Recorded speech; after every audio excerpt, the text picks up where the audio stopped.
Thanks for joining us on Public Square. I want to start, first of all, with Jovi. Do you mind talking about your story, what brought you here? At the time, my daughters were 2. One of them was complaining that her arm was hurting. So I had taken her to the doctor several times.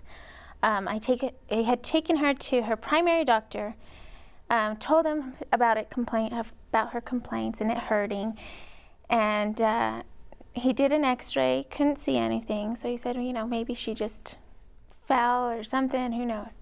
A couple of days later, she just continued complaining and crying, and her cry was just painful. It was a painful cry.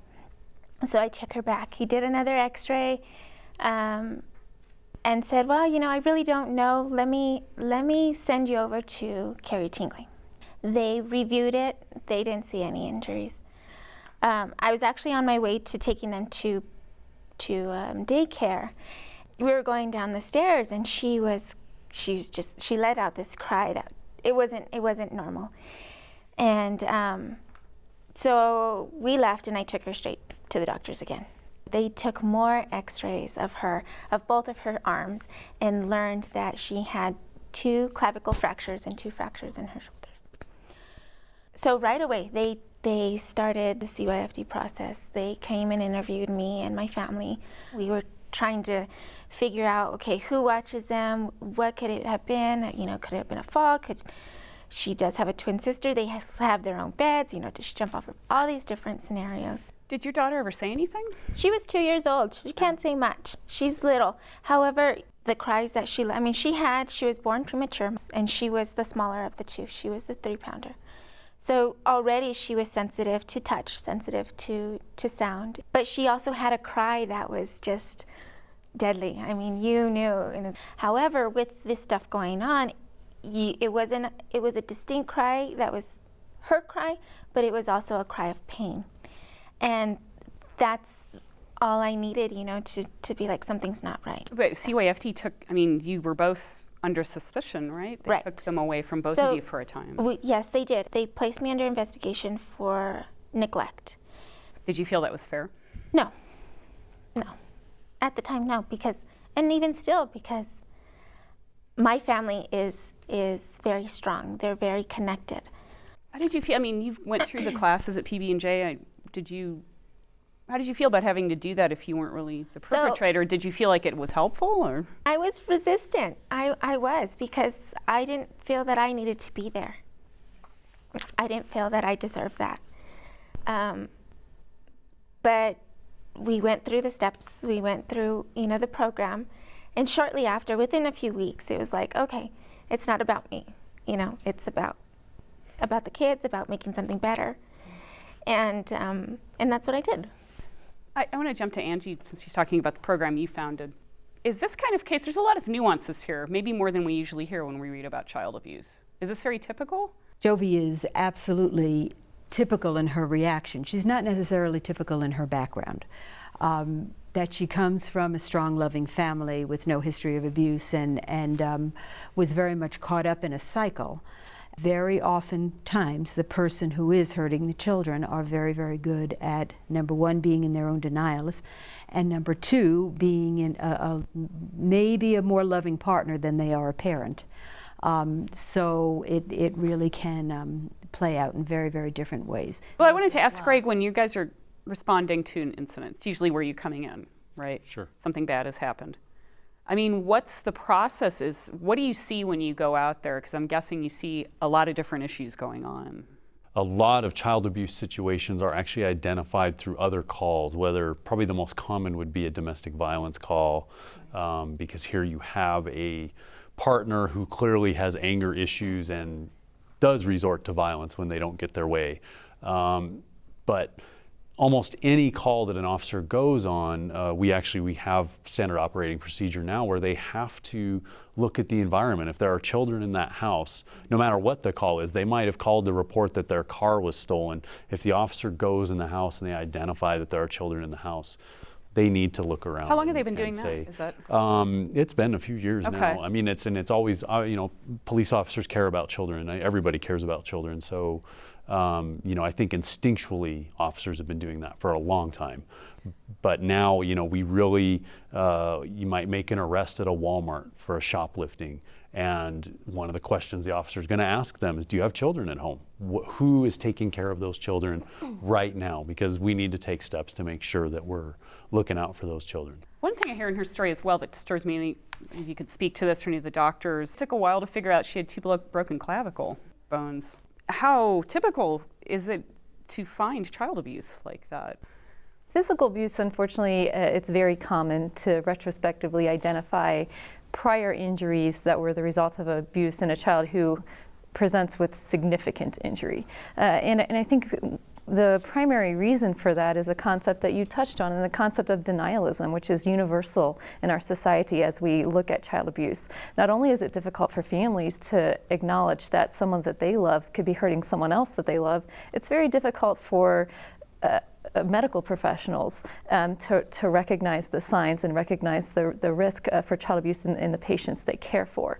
And I think that in many cases that I've had, one of the reasons we identify that leads to a misdiagnosis early on is the fact that it's simply not on the doctor's radar. They have good rapport with the families that they work with. They simply can't envision that a family that they've grown to have a good relationship with could hurt a child. And even then, when they're presented with trauma, they don't think of the possibility of abuse. And the unfortunate reality is when it doesn't get recognized in a timely fashion, it always gets worse. And it will eventually get to the point that it can't be missed. But unfortunately, by that time, the emotional and physical harm that's suffered by these children is much greater. What are we talking about here? I mean, what are the most common things to see? I think it depends on what form of abuse you're looking at. Children are never going to come forward and say, "Oh, he broke my arm right here. Look, it's up to us as a society to find these children, to find them in our classrooms, to find them in our neighborhoods, in our families. People who hurt children live with other people, and so oftentimes these people have a history of problems, other kinds of problems. So as a society, we need to be aware of children that are vulnerable, that are living in these kinds of families, and not be afraid to bring that forward and say something about it. So in a situation like this, a child who's 2 years old isn't going to say, "Oh, this is what happened to me, please take me to the doctor." A parent, kids aren't very good at telling you. They'll say, like she's saying her shoulder hurts, but really this probably hurt, and something else hurt, and that's why sometimes it takes a little bit to figure it out. In the case of child sexual abuse, we never find out unless a child tells us. Once in a while, law enforcement comes upon a video or pictures, or somebody walks in on something and says, "Oh my God, this is sexual abuse." But it's usually the child who has to come forward in sexual abuse and say, "This is what's happening to me." And they don't tell usually a parent or their immediate caretakers. They tell parents of their friends, they tell teachers, they tell other people, because to tell the person that's closest to you, you don't know what they're going to do. It might be your fault. They might get mad at you. And what does a parent do when they hear this? They go, "Oh my God!" Their face is like this, and they think, "Oh my God, I really am in trouble. I did something wrong." And so you don't get to hear about that. It's been going on for a year. Now you're only going to hear about what happened last night. So for a lot of reasons, it's really hard for children to come forward about these kinds of things. And people just have to trust their instincts about this, their intuition. They see something that makes them uncomfortable, go take a second look at it, talk about it, ask about it. Another aspect to this is that you had twin girls. One weighed 3 pounds, and you talked about her being a sensitive child, having a strange or kind of difficult cry, hard to hear cry. Those children are more vulnerable, we know that, to child abuse. Because they're Why is that, Louise? because they're harder to calm, they're harder to soothe, it's harder to read them, and they're sometimes overly sensitive. It hits this place of not being able to be competent, and people get frustrated quickly and control the situation and try to be in control. I think what's coming out over and over again is that it's a system that we need. How do we find these kids before they're hurt? How do we? How do we find them? It's actually easy. Really? It's actually easy. You know, if there was anything else in our health system so glaring, we would have a cure. But we don't for child abuse. We know which children are likely to be hurt. We know the factors in a family that cause stress, and without giving some protective factors, that will go spin out, and the risk becomes very high.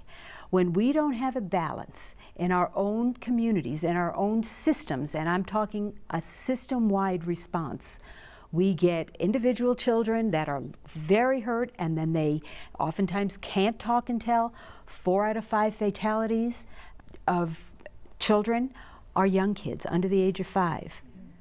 So that doesn't 2 happen out of 5 are under the age of 1.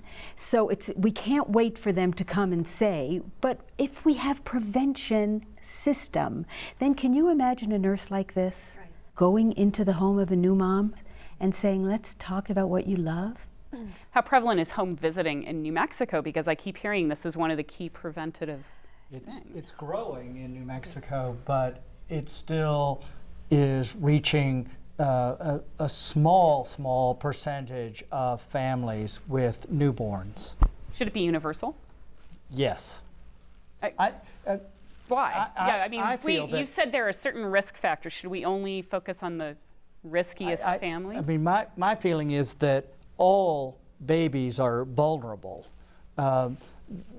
It's really a difficult time in a parent's life to have a child. It's challenging, it's exciting, but it's a real change in what you've been doing beforehand. So some families, I think, have support systems, and you had a very strong family to back you up on your side, but not every family has that. And at least we ought to be able to provide every parent with a newborn with the opportunity to get support and to learn if they have a support system in place, if they know what the opportunities are in their own communities, the services available, and that they have access, meaning that do they have transportation to get to those well baby checks? Do they have somebody who, if they have to go to work, do they really trust the child care provider that they have? Those sorts of things. That should be possible here. I agree with everyone here that we know what to look for in families. We know that if we don't stop it, it's going to come around again. And we know that this is a state where if we don't stop it, we are second in the nation for deaths by child abuse. That is horrible. And we are 6th in the nation for child abuse. So those are really staggering numbers. So somebody has to do something. And I think that's why we started our program of prevention, because we wanted to get the word out there to the people of New Mexico to say, child abuse is 100% preventable. So what is the focus then, if it is preventable? What do we need to do? Oh, we need a system. So we we are need doing- some very strong leadership in New Mexico, and I mean from the governor's office, that connects every dot. So Kim spoke about, we're working on getting home visitation everywhere, but everywhere there are child care centers, there are Head Start centers, there are young children's programs, there are counseling programs, there are home visitation programs, there are all these sparks of light. But who connects them? That's what we're trying to do. And that is What does the it look like? collecting. Does it mean bringing together? We are, actually. We have 120 agencies and organizations that meet once a month, and it's to connect us. Because you're right, there are silos everywhere, and no one is connecting them. And that's what we're trying to do, is connect them so that we can say, you know what, PB&J, you're doing a fabulous job. This is happening. People, we need to know about PB&J, or we need to know about another program, or what you do. Now, you're based in the Family Advocacy Center, am I right? That's correct. Okay. That's a place created by United Way and other groups. So it's all these, everybody who would be connected to family violence is in one place. basically. I mean, that seems to be a pretty effective model, kind of going on what you're talking about. Let's get rid of the silos. Is But it? that's for response, not Oh. prevention. Right. Yeah. And Okay. so We it's a don't big have difference. a prevention system. And that's what we're trying to create. And I that's- want to go back to what Angie was talking about. We need the state to understand that this is an investment that pays off for all of us. This is about giving children who don't have a voice opportunity. And then we all benefit. We all live in a better place if our children are better off. In this state, we spend $135 million after the event and $3 million on prevention. That should be turned around. So if you did things like home visiting programs for first-time mothers and high-risk mothers, and if we did things like other developed countries do, like subsidized daycare, do you know who takes care of kids in New Mexico? Who's ever at home.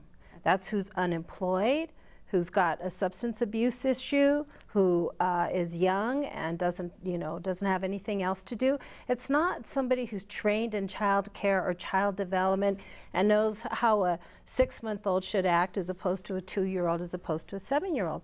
That's when you're in a poverty-stricken state like New Mexico, who's taking care of our children are some of the people who are the least capable.